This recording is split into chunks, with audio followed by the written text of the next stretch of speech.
Hi, this is Ted. Today I'm going to be talking about Kenneth Copeland. Yeah, it's one of his students, if you would. I'll talk a little bit more about him in a second here. I'm going to read to you a scripture passage from 2 Corinthians chapter 12, verse 14. Now I am ready to visit you for the third time, and I will not be a burden to you. Because what I want is not your possessions, but you. After all, children should not have to save up for their parents, but parents for their children. Brother Jerry Sevelle studied under Kenneth Copeland. And he is going to give a message to us before Kenneth Copeland preaches. And he's going to give a message about giving for an offering. Now, if you have been in any charismatic churches, they like to preach a lot about giving money. And God revealed something to Jerry. God revealed this to Jerry. And so what we're getting here is a combination of the Bible and personal revelation. It's dealing with a very popular theme in the charismatic circles: healing, breakthroughs, and prosperity. And I'm going to give you a summary of his message, and I'm going to play bits from his message. It's about 18 minutes long, 19 minutes long. You got to have long messages to tell people that they should be giving, because you're actually helping the people when they are giving to your ministry and when they're helping to support your mansions and jets and everything else. You've got cars and whatnot. So, it's helping the people. It really is. We're serving the people when we talk them into giving to us. But he's got a revelation. And Jerry says you can't buy your breakthrough. You can't buy your healing. You can't buy your financial responsibility. We're not about the prosperity gospel. But there are kingdom principles. And these kingdom principles will get you the breakthroughs. They will get you the healing. And they will get you the prosperity. So what are those kingdom principles? First of all, you need to be praising God and thanking Him in advance for those 3 breakthroughs. Those 3 things that you need: healing, money, prosperity, breakthroughs. You need to be thanking God for these things in advance. But it doesn't focus a lot on that. You don't want to spend too much time on that, because you really need to be talking people into the more important thing, and that is seed planting. Now remember, God revealed this to Jerry. This is not something that just comes out of his own thinking. All right? And he solidifies this through revelations he's gotten through reading Scripture. The woman who had the issue of blood, and Jairrus, whose daughter was sick at home, or was it a servant? Now I gotta go find out. Oh, right below here, one of those two.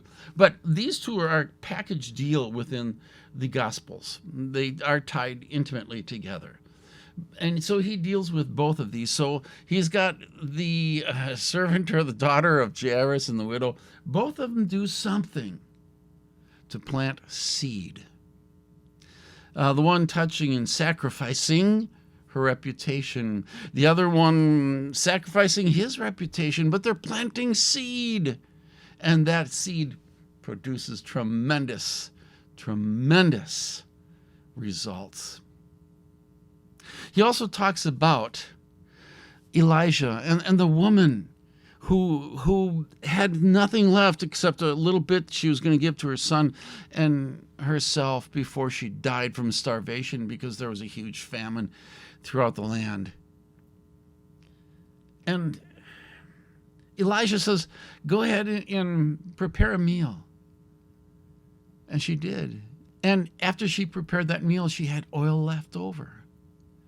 And that oil lasted for days and days and days and days. It just kept on coming.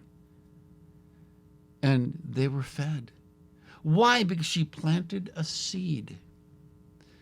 Now, that is going to be pretty much Jerry's message. And at this point, he's going to turn and he's going to say, if you want to see breakthroughs, if you want to see breakthroughs in your life, breakthroughs in healing, you can't buy it, but you've got to practice a kingdom principle and give money, preferably to us. They don't say that. They just say give. And then these financial principles, thanking God in advance and planting a seed, they will also help break through that healing that you need. The diabetes, you don't have to take your pills. You just keep on giving money because that is the kingdom principle. No, not for buying your healing, but because it's our kingdom principle. It is, you have to do something. You have to do something. It's no longer of grace, gift of God. This is something you have to do. Well, the gift of God and grace, of course, they're going to say, was already given to you, and it's already your right. You don't have it because you're not planting that seed. After he gives this wonderful message of breakthrough and all this kind of stuff you can get from giving, he says, okay, let's take an offering. Make sure there's enough envelopes for everybody. And you give, and don't just give a little bit, you sacrifice. He's doing that for their good. Let me go over 2 Corinthians 12:14 one more time, just in case you missed it when I first started. Now I am ready to visit you for the third time. Paul visited them a couple times already. And I will not be a burden to you. Whoa. I will not be a burden to you. Because what I want is not your possessions, but you. After all, children should not have to save up for their parents. These people should not be saving up for Kenneth Copeland and Jerry Sevelle. Parents should be saving up for their children. Do we see that in ministries scattered throughout the world? Do we see pastors seriously serving their congregation, loving them to the point of sacrificing? They're really good at telling you to sacrifice. But how good are they at sacrifice? Oh, we give plenty. Oh, I know they give plenty. But do you remember that one widow who gave 2 coins? That's all she had. Jesus said she gave a lot more than they ever did. See, they, out of their abundance, they give and share. It means almost nothing. I'm not going to say nothing, but it means almost nothing.